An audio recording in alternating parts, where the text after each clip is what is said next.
We'll begin with 45-second opening statements from each candidate, starting with Secretary Clinton. Well, good evening, and I want to thank the Congressional Black Caucus Institute and the people of Charleston for hosting us here on the eve of Martin Luther King Day tomorrow. You know, I remember well when my youth minister took me to hear Dr. King. I was a teenager, and his moral clarity, the message that he conveyed that evening, really stayed with me and helped to set me on a path to service. I also remember that he spent the last day of his life in Memphis fighting for dignity and higher pay for working people, and that is our fight still. We have to get the economy working and incomes rising for everyone, including those who have been left out and left behind. We have to keep our communities and our country safe. We need a president who can do all aspects of the job. I understand that this is the hardest job in the world. I'm prepared and ready to take it on, and I hope to earn your support to be the nominee of the Democratic Party and the next president of the United States. Thank you.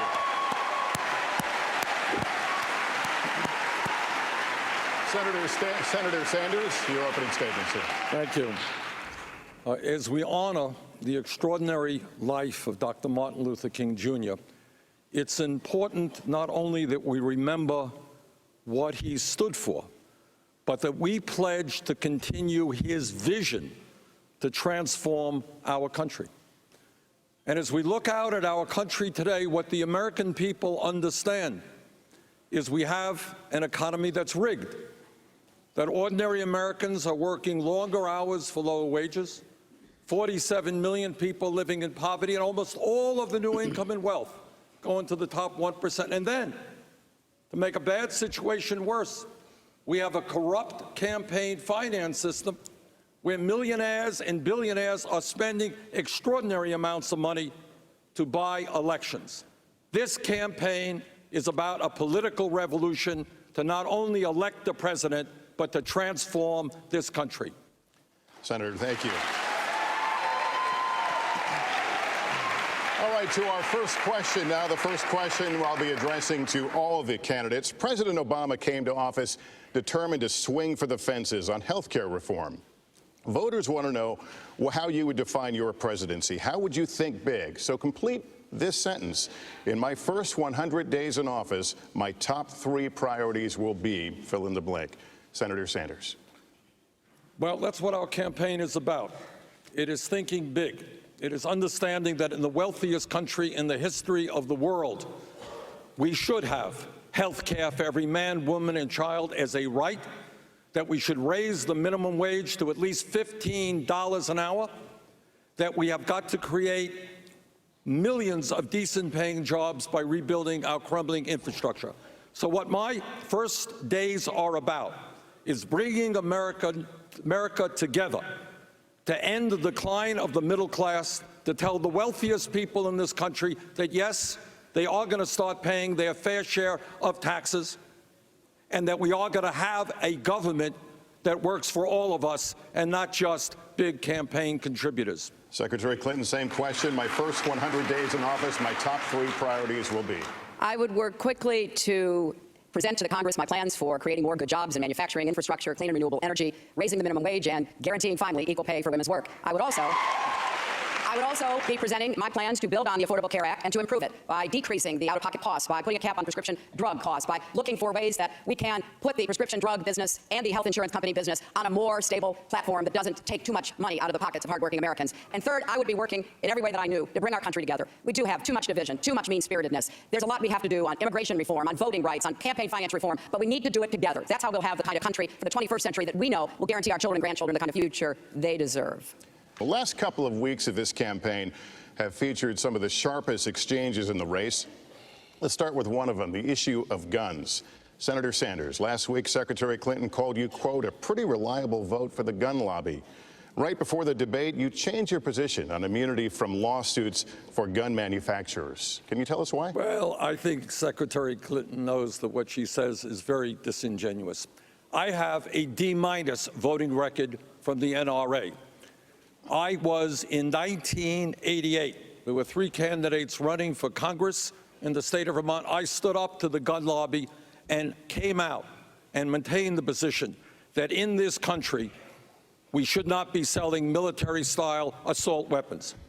I have supported from day one an instant background check to make certain that people who should not have guns do not have guns. And that includes people with criminal backgrounds, people who are mentally unstable. I support what President Obama is doing in terms of trying to close the gun show loopholes, and I think it should be a federal crime if people act as straw men. We have seen in this city a horrendous tragedy of a crazed person praying with people and then coming out and shooting 9 people.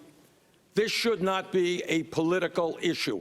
What we should be doing is working together. And by the way, as a senator from a rural state that has virtually no gun control, I believe that I am in an excellent position to bring people together to fight for sensible gun safety legislation. But you didn't answer the question that you did change your position on immunity for gun manufacturers. So can you answer the question as to why? What I have said is that the gun manufacturer's liability bill had some good provisions. Among other things, we prohibited ammunition that would have killed cops who had protection on. We had child safety protection for guns in that legislation.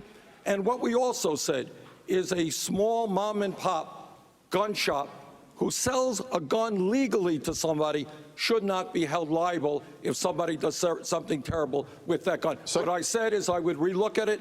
We are going to relook at it, and I will support stronger provisions. Secretary Clinton, would you like to respond to Senator Sanders? Yes.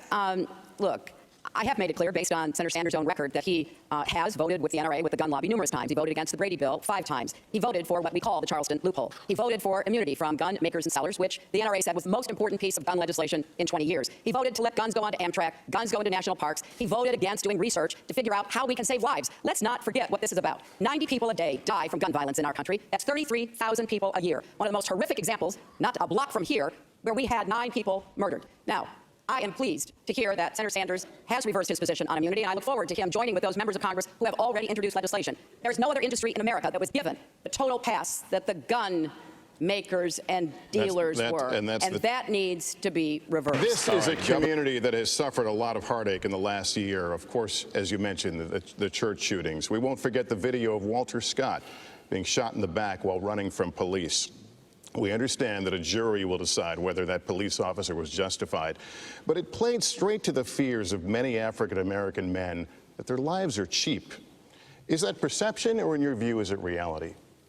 Well, sadly, it's reality, and it has been heartbreaking and incredibly outraging to see the constant stories of young men like Walter Scott, as you said, who have been killed by police officers. There needs to be a concerted effort to address the systemic racism in our criminal justice system. And that requires a very clear agenda for retraining police officers, looking at ways to end racial profiling, finding more ways to really bring the disparities that stalk our country into high relief. 1 out of 3 African-American men may well end up going to prison. That's the statistic. I want people here to think what we would be doing if it was 1 out of 3 white men. And very often the black men are arrested, convicted, and incarcerated for offenses that do not lead to the same results for white men. So we have a very serious problem that we can no longer ignore. Your time is up. Senator Sanders, my next question is actually my next question is for you. Let me respond to what the Secretary said. We have a criminal justice system which is broken. Who in America is satisfied that we have more people in jail than any other country on earth, including China, disproportionately African-American and Latino? Who is satisfied that 51% of African-American young people are either unemployed or underemployed? Who is satisfied that millions of people have police records for possessing marijuana when the CEOs of Wall Street companies who destroyed our economy have no police records? Senator Sanders. So we need to take a very hard look at our criminal justice system, investing in jobs and education, not in jails and incarceration. Just over a week ago, the chairman of the Congressional Black Caucus endorsed Secretary Clinton, not you. He said that choosing her over you was not a hard decision. In fact, our polling shows she's beating you more than 2 to 1 among minority voters. How can you be the nominee if you don't have that support? Well, let me talk about polling. As Secretary Clinton well knows, when this campaign began, she was 50 points ahead of me. We were all of 3 percentage points. Guess what? In Iowa, New Hampshire, the race is very, very close. Maybe we're ahead in New Hampshire. In terms of polling, guess what? We are running ahead of Secretary Clinton in terms of taking on my good friend Donald Trump. beating them by 19 points in New Hampshire, 13 points in the last national poll that I saw. To answer your question, when the African-American community becomes familiar with my congressional record and with our agenda and with our views on the economy and criminal justice, just as the general population has become more supportive, so will the African-American community, so will the Latino community. We have the momentum. We're on a path toward victory. Prosecutors, I believe there's a huge conflict of interest when local prosecutors investigate cases of police violence within their communities.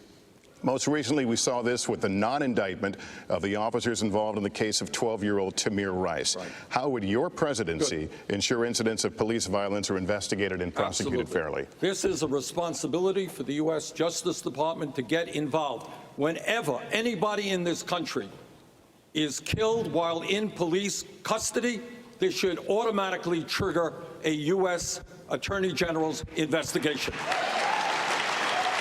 Second of all, and I speak as a mayor who worked very closely and well with police officers, the vast majority of whom are honest, hardworking people trying to do a difficult job. But let us be clear. If a police officer breaks the law, like any public official, that officer must be held accountable. And thirdly, we have got to demilitarize our police departments so they don't look like occupying armies. We got to move toward community policing. And fourthly, we have got to make our police departments look like the communities they serve in their diversity. Secretary Clinton, this question is for you. Tonight, parts of America are in the grip of a deadly heroin epidemic, spanning race and class, hitting small towns and cities alike. It's become a major issue in this race. In a lot of places where you've been campaigning, despite an estimated $1 trillion spent, many say the war on drugs has failed. So what would you do? Well, Lester, you're right. Everywhere I go to campaign, I'm meeting families who are affected by a drug problem that mostly is opioids and heroin now, and lives are being lost and children are being orphaned. And I've met a lot of grandparents who are now taking care of grandchildren. So I have tried to come out with a comprehensive approach that, number one, does tell the states that we will work with you from the federal government, putting more money, about $1 billion a year, to help states have a different approach to dealing with this epidemic. The policing needs to change. Police officers must be equipped with the antidote to a heroin overdose or an opioid overdose, known as Narcan. They should be able to administer it. So should firefighters and others. We have to move away from treating the use of drugs as a crime and instead move it to where it belongs, as a health issue. And we need to divert more people from the criminal justice system into drug courts, into treatment and recovery. So this is the kind of approach that we should take in dealing with what is now a growing epidemic. Senator Sanders, would you like to respond? Sure. I agree with everything the Secretary said, but let me just add this. There is a responsibility on the part of the pharmaceutical industry and the drug companies who are producing all of these drugs and not looking at the consequence of it. And second of all, when we talk about addiction being a disease, the Secretary is right. What that means is we need a revolution in this country in terms of mental health treatment. People should be able to get the treatment that they need when they need it, not 2 months from now, which is why I believe in universal health care with mental health. Time. We're going to get into Thank all you, that. Lester. Secretary Clinton, Senator Sanders favors what he calls Medicare for all. Now, you've said that what he is proposing would tear up Obamacare and replace it. Secretary Clinton, is it really fair to say that Bernie Sanders wants to kill Obamacare? Well, Andrea, I am absolutely committed to universal health care. I've worked on this for a long time. People may remember that I took on the health insurance industry back in the 90s, and I didn't quit until we got the Children's Health Insurance Program that insures 8 million kids. And I certainly respect Senator Sanders' intentions. But when you're talking about health care, the details really matter. And therefore, we have been raising questions about the 9 bills that he introduced over 20 years as to how they would work and what would be the impact on people's health care. He didn't like that. His campaign didn't like it either. And tonight he's come out with a new health care plan. And again, we need to get into the details. But here's what I believe. The Democratic Party in the United States worked since Harry Truman to get the Affordable Care Act passed. We finally have a path to universal health care. We've accomplished so much already. I do not want to see the Republicans repeal it, and I don't want to see us start over again with a contentious debate. I want us to defend and build on the Affordable Care Act and improve it. Okay. Senator Sanders? Secretary Clinton didn't answer your question. Because what her campaign was saying, Bernie Sanders, who has fought for universal health care for my entire life, he wants to end Medicare, end Medicaid, end the Children's Health Insurance Program. That is nonsense. What a Medicare for All program does is finally provide in this country health care for every man, woman, and child as a right. Now, the truth is that Franklin Delano Roosevelt, Harry Truman, you know what they believed in? They believed that health care should be available to all of our people. I'm on the committee that wrote the Affordable Care Act. I made the Affordable Care Act, along with Jim Clyburn, a piece of legislation. I voted for it. But right now, what we have to deal with is the fact that 29 million people still have no health insurance. We are paying the highest prices in the world for prescription drugs, getting ripped off. And here's the important point. We are spending far more per person on health care than the people of any other country. My proposal: provide health care to all people, get private insurance out of health insurance, lower the cost of health care for middle-class families by $5,000. That's the vision we need to take. Senator Well, if I can, you know, I have to say I'm not sure whether we're talking about the plan you just introduced tonight or we're talking about the plan you introduced 9 times in the Congress. But the fact is, we have the Affordable Care Act. That is one of the greatest accomplishments of President Obama, of the Democratic Party, and of our country. And we have already seen 19 million Americans get insurance. We have seen the end of pre-existing conditions keeping people from getting insurance. We have seen women no longer paying more for our insurance than men. And we have seen young people up to the age of 26 being able to stay on their parents' policy. Now, there are things we can do to improve it, but to tear it up and start over again, pushing our country back into that kind of a contentious debate, I think is the wrong direction. I have to talk about something that's actually working in our state. No one is tearing this up. We're going to go forward. But what the Secretary neglected to mention, not just the 29 million still have no health insurance, that even more are underinsured with huge co-payments and deductibles. Tell me why we are spending almost 3 times more than the British, who guarantee health care to all of their people, 50% more than the French, more than the Canadians. The vision from FDR and Harry Truman was health care for all people as a right in a cost-effective way. We're not going to tear up the Affordable Care Act. I helped write it.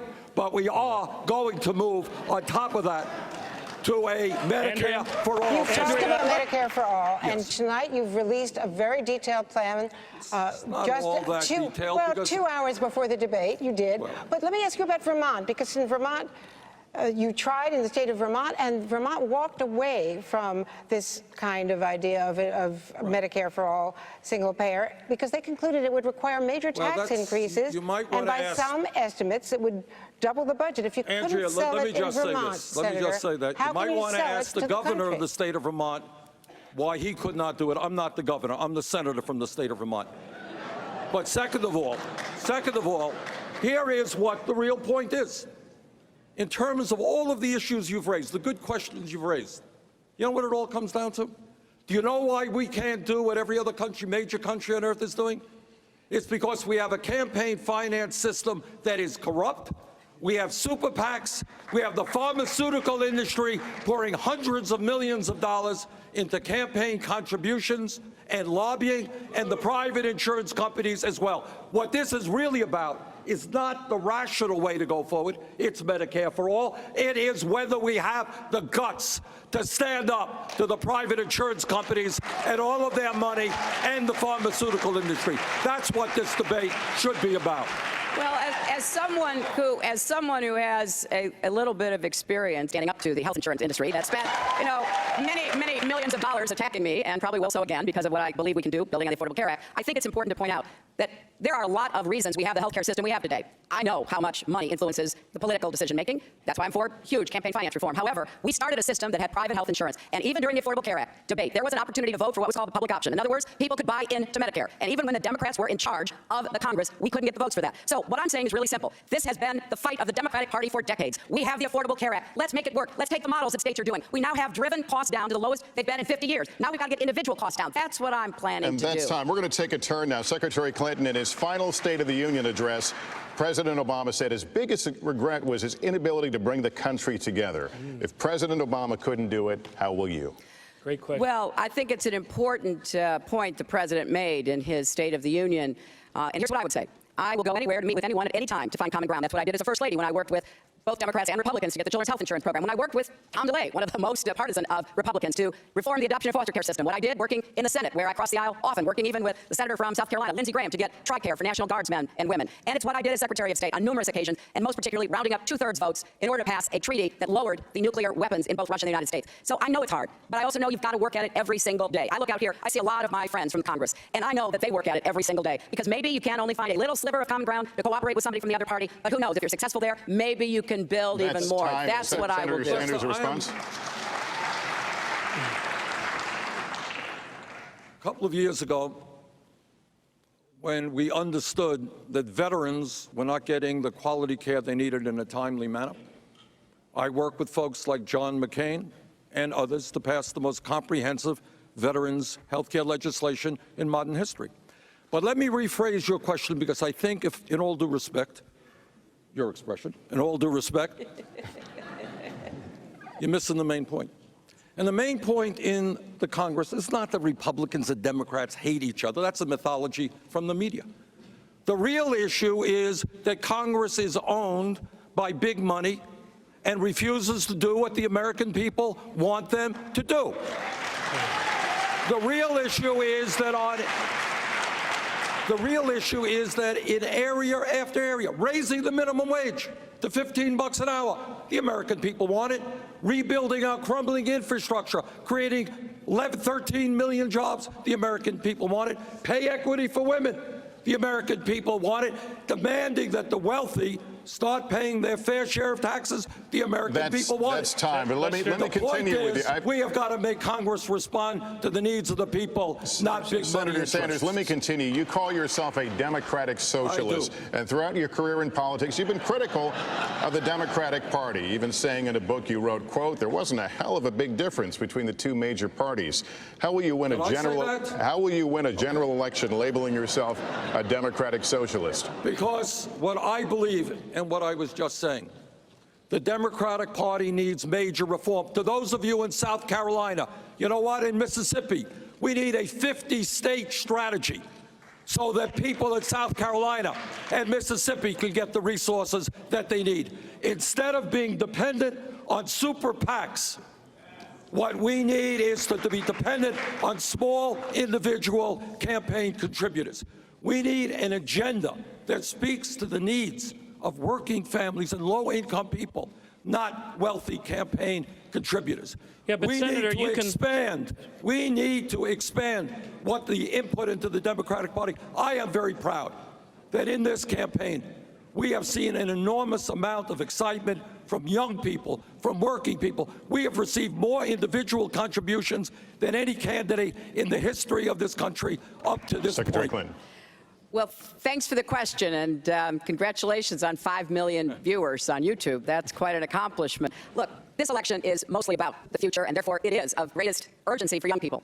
I've laid out my ideas about what we can do to make college affordable, how we can help people pay off their student debt and save thousands of dollars, how we can create more good jobs, because a lot of the young people that I talk with are pretty disappointed about the economic prospects they feel they're facing. So making community college free, making it possible to attend public college or university with debt-free tuition, looking for ways to protect our rights, especially from the concerted Republican assault on voting rights, on women's rights, on gay rights, on civil rights, on workers' rights. And I know how much young people value their independence, their autonomy, and their rights. So I think this is an election where we have to pull young people and older people together to have a strategy about how we're going to encourage even more Americans to vote, because it is absolutely clear to me that turning over our White House to the Republicans would be bad for everybody, especially young people. A quick follow-up, a 30-second follow-up. Why is Senator Sanders beating you 2-1 among younger voters? Look, I have the greatest respect for Senator Sanders and for his supporters, and I'm going to keep working as hard as I can to reach as many people of all ages about what I will do, what the experience and the ideas that I have that I will bring to the White House, and I hope to have their support when I'm the Democratic nominee. Senator Sanders, you released a tough new ad last week in which, without mentioning Secretary Clinton by name, you talk about 2 Democratic visions for regulating Wall Street. Quote, one says it's okay to take millions from big banks and tell them what to do. My plan, break up the big banks, close the tax loopholes, and make them pay their fair share. What do you see as the difference between what you would do about the banks and what Secretary Clinton would do? The first difference is I don't take money from big banks. I don't get personal speaking fees from Goldman Sachs. What I would do is understand that when you have 3 out of the 4 largest banks today bigger than they were when we bailed them out because they were too big to fail. When you have the 6 largest financial institutions having assets of 60% of the GDP of America, it is very clear to me what you have to do. You got to bring back a 21st century Glass-Steagall legislation, and you got to break up these huge financial institutions. They have too much economic power, and they have too much financial power over our entire economy. If Teddy Roosevelt were alive today, the old Republican trustbuster, what he would say is, these guys are too powerful, break them up. I believe that's what the American people want to see. That's my view. Secretary Clinton, help the voter understand the daylight between the two of you here. Well, there's no daylight on the basic premise that there should be no bank too big to fail and no individual too powerful to jail. We agree on that. But where we disagree is the comments that Senator Sanders has made that don't just affect me, I can take that, but he's criticized President Obama for taking donations from Wall Street.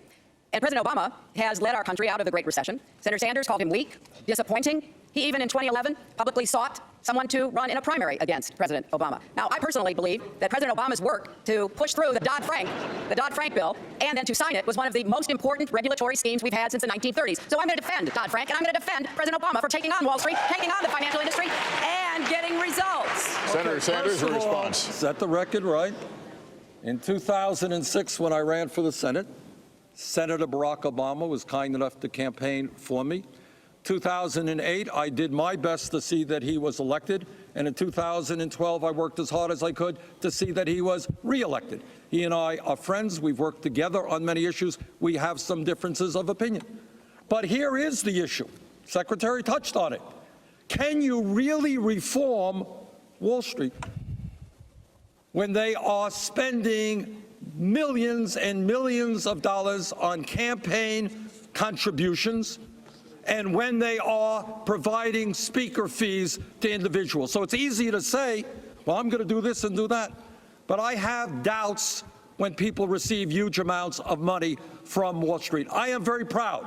I do not have a super PAC. I do not want Wall Street's money. I'll rely on the middle class and working families for my campaign contributions. I have a question for you. You know, I think since Senator Sanders followed up on this, response. your profusion of comments about your feelings toward President Obama are a little strange, given what you said about him in 2011. But look, I have a plan that most commentators have said is tougher, more effective, and more comprehensive. It builds on the Dodd-Frank. Yes, it is. It builds on the Dodd-Frank regulatory scheme, but it goes much further because both the governor and the senator have focused only on the big banks, Lehman Brothers, AIG, the shadow banking sector, were as big a problem in what caused the Great Recession. I go after them, and I can tell you that the hedge fund billionaires who are running ads against me right now, and Karl Rove, who started running an ad against me right now, funded by money from the financial services sector, sure think I'm the one they don't want to be up against. Yeah, thank you. What Secretary Clinton just said is actually not true. What I have put forward a plan that would actually put cops back on the beat of Wall Street. I have put forward a plan that was heralded as very comprehensive and realistic. Look, if a bank robber robs a bank and all you do is slap him on the wrist, he's just going to keep robbing banks again. The same thing is true with people in suits. Secretary Clinton, I have a tremendous amount of respect for you. But for you to say there's no daylight on this between the three of us is also not true. I support reinstituting a modern version of Glass-Steagall that would include going after the shadow banks, requiring capital requirements that would force them to no longer put us on the hook for these sorts of things. In prior debates, I've heard you even bring up, now you bring up President Obama here in South Carolina in defense of the fact of your cozy relationship with Wall Street. In an earlier debate, I heard you bring up even the 9/11 victims to defend it. The truth of the matter is, Secretary Clinton, you do not go as far as reining in Wall Street as I would. And the fact of the matter is, the people of America deserve to have a president that's on their side, protecting the Main Street economy from excesses on Wall Street. And we're just as vulnerable today. Yes, well, First of all, Paul Krugman, Barney Frank, others have all endorsed my plan. Secondly, we have Dodd-Frank. It gives us the authority already to break up big banks that pose a risk to the financial sector. I want to go further and add to that. And, you know, Governor, you have raised money on Wall Street. You raised a lot of money on Wall Street when you were the head of the Democratic Governors Association. So I haven't gotten a penny this year, so somebody please go on to MartinO'Malley.com. Go on to MartinO'Malley.com. Send me your checks. They're not giving me zero. The point is that if we're going to be serious about this and not just try to score political points, we should know what's in Dodd-Frank. And what's in Dodd-Frank already gives the president the authority with his regulators to make those decisions. How corrupt this system is. Goldman Sachs recently fined $5 billion. Goldman Sachs has given this country 2 secretaries of Treasury, one on the Republicans, one on the Democrats. Say it. The leader of Goldman Sachs is a billionaire who comes to Congress and tells us we should cut Social Security, Medicare, and Medicaid. Secretary Clinton, and you're not the only one, so I don't mean to just point the finger at you. You've received over $600,000 in speaking fees from Goldman Sachs in 1 year. I find it very strange that a major financial institution that pays $5 billion in fines for breaking the law, not one of their executives is prosecuted, while kids who smoke marijuana get a jail sentence. Time, Andrea. Well, the last point on this is, Senator Sanders, you're the only one on this stage that voted to deregulate the financial market in 2000, to take the cops off the street, to use Governor O'Malley's phrase, to make the SEC and the Commodities Futures Trading Commission no longer able to regulate swaps and derivatives, which were one of the main cause of the collapse in 08. So there's plenty of problems that we all have to face together. And the final thing I would say, we're at least having a vigorous debate about reining in Wall Street. So Republicans want to give them more power and repeal Dodd-Frank. That's what we need to stop. Anyone who wants to check my record, anyone who wants to check my record in taking on Wall Street, in fighting against the deregulation of Wall Street, when Wall Street put billions of dollars in lobbying and campaign contributions to get the government off their backs. They got the government off their backs. Turns out that they were crooks and they destroyed our economy. I think it's time to put the government back on their backs. Senator Sanders. Senator Sanders, we've talked a lot about things you want to do. You want free education for everyone. You want the federal minimum wage raised to $15 an hour. You want to expand Social Security benefits.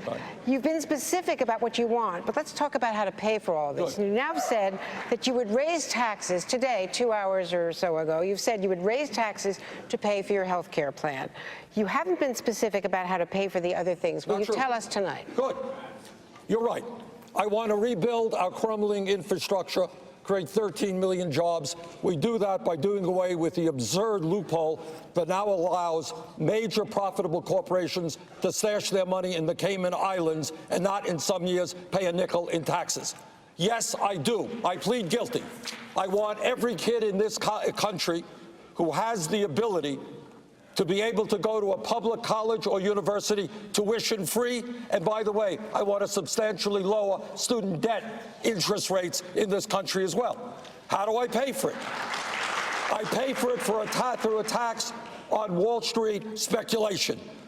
This country and the middle class bailed out Wall Street. Now it is Wall Street's time to help the middle class. In fact, we have documented, unlike Secretary Clinton, I have documented exactly how I would pay for our ambitious agenda. Andrea, I'm the only person on this stage to So Secretary Clinton, you want to respond? Well, I have actually documented every way that I'm going to pay for what I'm doing because I think the American public deserves to know, and you can go to my website and actually see that.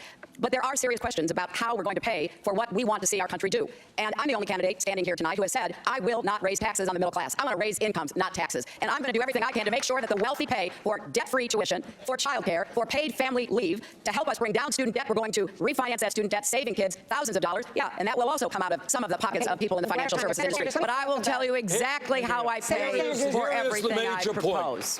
Here is the major Sanders, point. let me ask you a question about taxes, because the most Googled political issue in the last month was taxes. Now, in your health care plan, the plan you released tonight, you would not only raise taxes on the wealthy. The details you released indicate you would raise taxes on the middle class also. Is that correct? What is correct, and I'm disappointed that Secretary Clinton's campaign has made this criticism. It's a Republican criticism. Secretary Clinton does know a lot about health care. And she understands, I believe, that a Medicare for All single-payer program will substantially lower the cost of health care for middle-class families. So what we have got to acknowledge, and I hope the Secretary does, is we are doing away with private health insurance premiums. So instead of paying $10,000 to Blue Cross or Blue Shield, yes, some middle-class families would be paying slightly more in taxes, but the result would be that that middle-class family would be saving some $5,000 in health care costs. A little bit more in taxes, do away with private health insurance premiums. It's a pretty good deal. Senator, let me just follow up on that, because on Meet the Press on December 20th, you said that you would only raise taxes on the middle class to pay for family leave. And having said that, now you say you're going to raise middle-class taxes to pay for health care as well. Is that breaking your word? No, it is not breaking my word. It's one thing to say I'm raising taxes. It's another thing to say that we are doing away with private health insurance premiums. So if I save you $10,000 in private health insurance and you pay a little bit more in taxes, in total, there are huge savings in what your family is spending. Americans love their SUVs, which spiked in sales last year as gas prices plummeted. How do you convince Americans that the problem of climate change is so urgent that they need to change their behavior? I think we already are. Younger generation understands it instinctively. I was home in Burlington, Vermont on Christmas Eve. The temperature was 65 degrees. People in Vermont know what's going on. People who did ice fishing where their ice is no longer there on the lake understand what's going on. I'm on both the environmental and energy committees. The debate is over. Climate change is real. It is already causing major problems. And if we do not act boldly and decisively, a bad situation will become worse. It is amazing to me, and I think we'll have agreement on this up here, that we have a major party called the Republican Party that is so owned by the fossil fuel industry and their campaign contributions that they don't even have the courage, the decency to listen to the scientists. It is beyond my comprehension how we can elect the President of the United States, somebody like Trump, who believes that climate change is a hoax invented by the Chinese. Bottom line is, we need to be bold and decisive. We can create millions of jobs. We must, for the sake of our kids and grandchildren, transform our energy system away from fossil fuel to energy efficiency and sustainable energy. I've got the most comprehensive legislation in the Senate to do that, and as president, I will fight to make that happen. Senator Sanders, the nuclear deal is now in force. Iran is getting its billions of dollars. Several Americans who had been held are now going to be heading home. The president said today it's a good day for diplomacy. Is it time now to restore diplomatic relations for the first time since 1979 and actually reopen a U.S. embassy in Tehran? I think what we have got to do is move as aggressively as we can to normalize relations with Iran, understanding that Iran's behavior in so many ways is something that we disagree with. Their support for terrorism, the anti-American rhetoric that we're hearing from some of their leadership is something that is not acceptable. On the other hand, the fact that we managed to reach an agreement, something that I very strongly supported, that prevents Iran from getting a nuclear weapon, and that we did that without going to war, and that I believe we're seeing a thaw in our relationships with Iran is a very positive step. So if your question is, do I want to see that relationship become more positive in the future? Yes. Can I tell you that we should open an embassy in Tehran tomorrow? No, I don't think we should. But I think the goal has got to be, as we have done with Cuba, to move and warm relations with a very powerful and important country in this world. Your response, Secretary Clinton. Well, I'm very proud of the Iran nuclear agreement. I was very pleased to be part of what the president put into action when he took office. I was responsible for getting those sanctions imposed, which put the pressure on Iran that brought them to the negotiating table, which resulted in this agreement. And so they have been, so far, following their requirements under the agreement. But I think we still have to carefully watch them. We've had one good day over 36 years, and I think we need more good days before we move more rapidly toward any kind of normalization. And we have to be sure that they are truly going to implement the agreement, and then we have to go after them on a lot of their other bad behavior in the region, which is causing enormous problems in Syria, Yemen, Iraq, and elsewhere. Well, Andrea, you mentioned Syria. Let me ask you about Syria, all of you. Let's turn to Syria, the civil war that has been raging there. Are there any circumstances in which you could see deploying significant numbers of ground forces in Syria, not just special forces, special operators, but significant ground forces to combat ISIS in a direct combat role? Let me start with you, Secretary Clinton. Absolutely not. I have a three-point plan that does not include American ground forces. It includes the United States leading an air coalition, which is what we are doing, supporting fighters on the ground, the Iraqi army, which is beginning to show more ability, the Sunni fighters that we are now helping to reconstitute, and Kurdish fighters on both sides of the border. border. I think we also have to try to disrupt their supply chain of foreign fighters and foreign money, and we do have to contest them in online space. So I'm very committed to both going after ISIS, but also supporting what Secretary Kerry is doing to try to move on a political, diplomatic course to try to begin to slow down and hopefully end the carnage in Syria, which is the root of so many of the problems that we see in the region and beyond. Senator Sanders, ground forces, yes or no? As everybody here knows, this is an incredibly complicated and difficult issue, and I applaud. I know President Obama has been getting a lot of criticism on this. I think he is doing the right thing. What the nightmare is, which many of my Republican colleagues appear to want, is to not have learned the lesson of Iraq, to get American young men and women involved in perpetual warfare in the quagmire of Syria and the Middle East would be an unmitigated disaster that, as president, I will do everything in my power to avoid. Andrea, We should learn from King Abdullah of Jordan, one of the few heroes in a very unheroic place. And what Abdullah said is this is a war for the soul of Islam, and that Muslim troops should be on the ground with our support and the support of other major countries. That is how we destroy ISIS, not with American troops in perpetual warfare. I have a question for Senator Sanders. Did the policies of the Obama administration, in which Secretary Clinton, of course, was a part, create a vacuum in Iraq and Syria that helped ISIS grow? No, I think the vacuum was created by the disastrous war in Iraq, which I vigorously opposed. Not only did I vote against it, I helped lead the opposition. And what happened there is, yeah, it's easy to get rid of a two-bit dictator like Saddam Hussein, but there wasn't the kind of thought as to what happens the day after you get him and what kind of political vacuum occurs and who rises up. Groups like ISIS. So I think that President Obama made a promise to the American people when he ran. And he said, you know what, I'm going to do my best to bring American troops home. And I supported what he did. Our job is to train and provide military support for Muslim countries in the area who are prepared to take on ISIS. And one point I want to make here that is not made very often. You have incredibly wealthy countries in that region. Countries like Saudi Arabia, countries like Qatar. Qatar happens to be the largest, wealthiest country per capita in the world.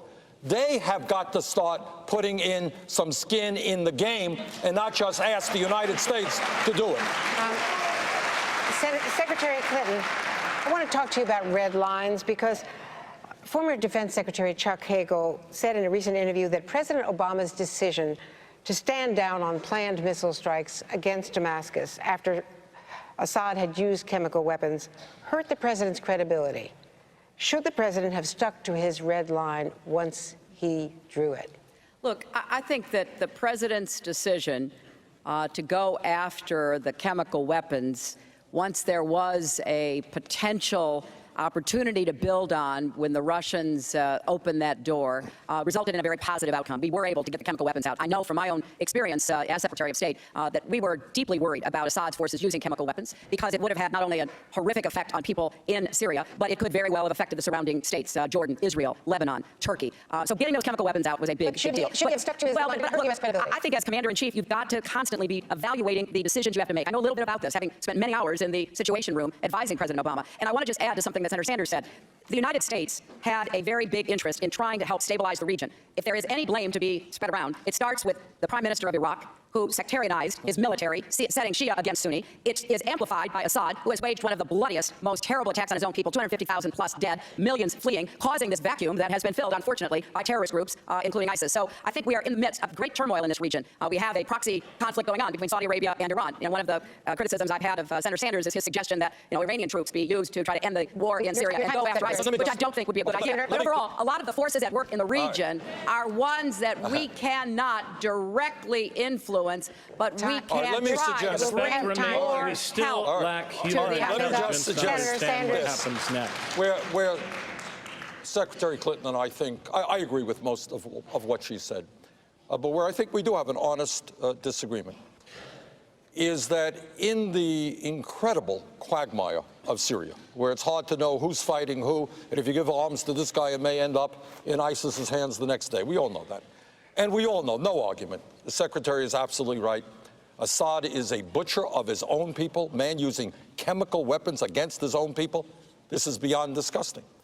But I think in terms of our priorities in the region, our first priority must be the destruction of ISIS. Our second priority must be getting rid of Assad through some political settlement, working with Iran, working with Russia. But the immediate task is to bring all interests together who want to destroy ISIS, including Russia, including Iran, including our Muslim allies, to make that the major priority. Secretary Clinton, you famously handed Russia's foreign minister a reset button in 2009. Since then, Russia has annexed Crimea, fomented a war in Ukraine, provided weapons that downed an airliner, and launched operations, as we've just discussed, to support Assad in Syria. As president, would you hand Vladimir Putin a reset button? Well, it would depend upon what I got for it. And I can tell you what we got in the first term.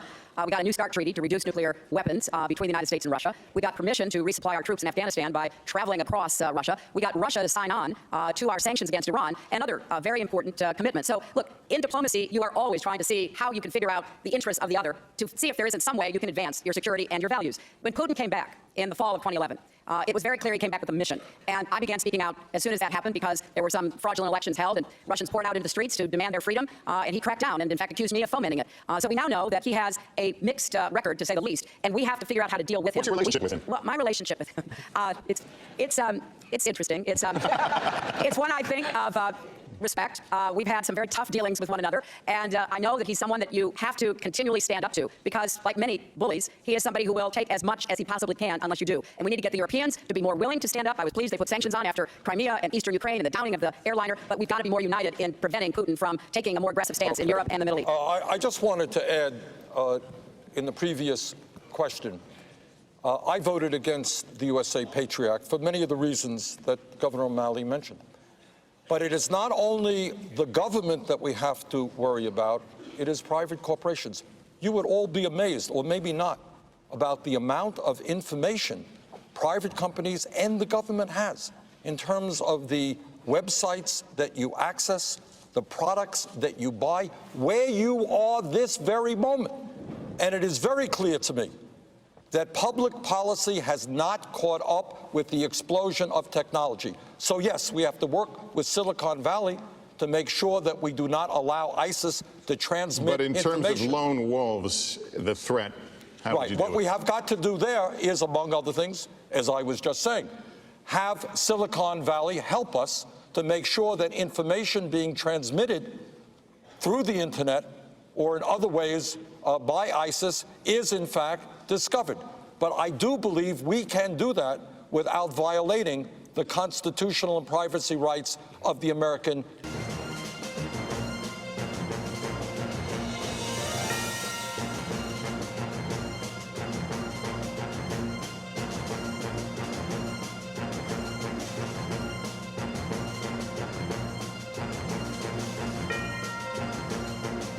Very brief. 30 seconds, Senator. Okay. And I agree with what the Secretary said and what Governor O'Malley said. But here's an issue that we also should talk about. We have a $600 billion military budget. It is a budget larger than the next 8 countries. Unfortunately, much of that budget continues to fight the old Cold War with the Soviet Union. Very little of that budget, less than 10%, actually goes into fighting ISIS and international terrorism. We need to be thinking hard about making fundamental changes in the priorities of the Defense Department. All right, Secretary Clinton, this is the first time that a spouse of a former president could be elected president. You have said that President Clinton would advise you on economic issues, but be specific if you can. Are you talking about a kitchen table role on economics, or will he have a real policy role? Well, it'll start at the kitchen table. We'll see how it goes from there. And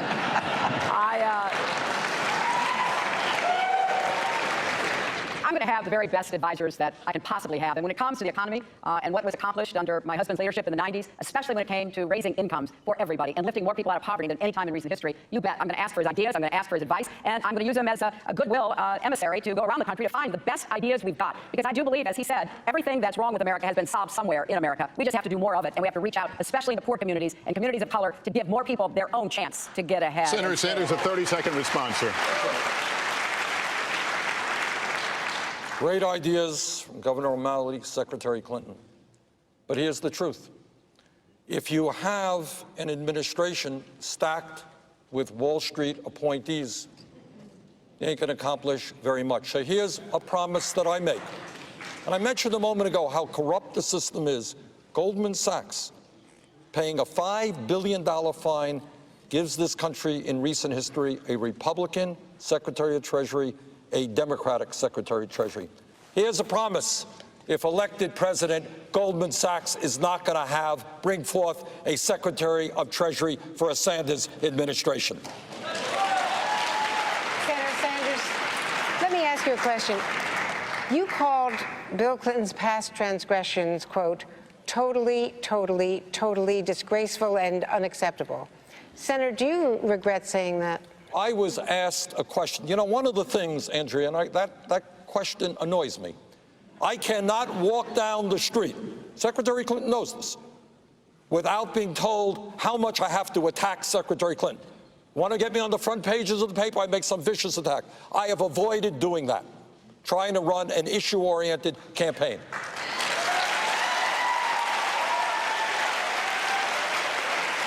I was asked a question. You didn't have to answer it that way, though. Well, why did you? then if I don't answer it, then there's another front page story. Yes.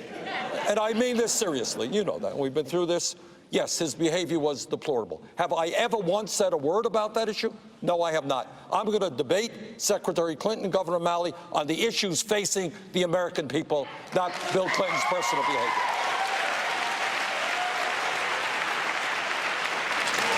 Secretary Clinton.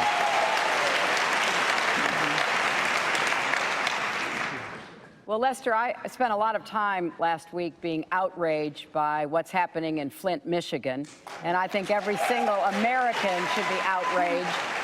We've had a city in the United States of America where the population, which is poor in many ways and majority African American, has been drinking and bathing in lead-contaminated water. And the governor of that state acted as though he didn't really care. He had requests for help that he basically stonewalled. I'll tell you what, if the kids in a rich suburb of Detroit had been drinking contaminated water and being bathed in it, there would have been action. So I sent my top campaign aide down there to talk to the mayor of Flint to see what I could do to help. And I issued a statement about what we needed to do. And then I went on a TV show and I said it was outrageous that the governor hadn't acted, and within 2 hours he had. I want to be a president who takes care of the big problems and the problems that are affecting the people of our country every day. Thank you.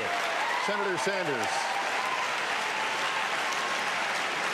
But Secretary Clinton was right, and what I did, which I think is also right, is demanded the resignation of the governor. A man who acts that irresponsibly should not stay in power. Now, we are a great nation, and we've heard a lot of great ideas here tonight. But let's be honest and let's be truthful. Very little is going to be done to transform our economy and to create the kind of middle class we need unless we end a corrupt campaign finance system which is undermining American democracy. We have got to get rid of super PACs. We have got to get rid of Citizens United. And what we have got to do is create a political revolution which revitalizes American democracy, which brings millions of young people and working people into the political process to say loudly and clearly that the government of the United States of America belongs to all of us and not just a handful of wealthy campaign contributors.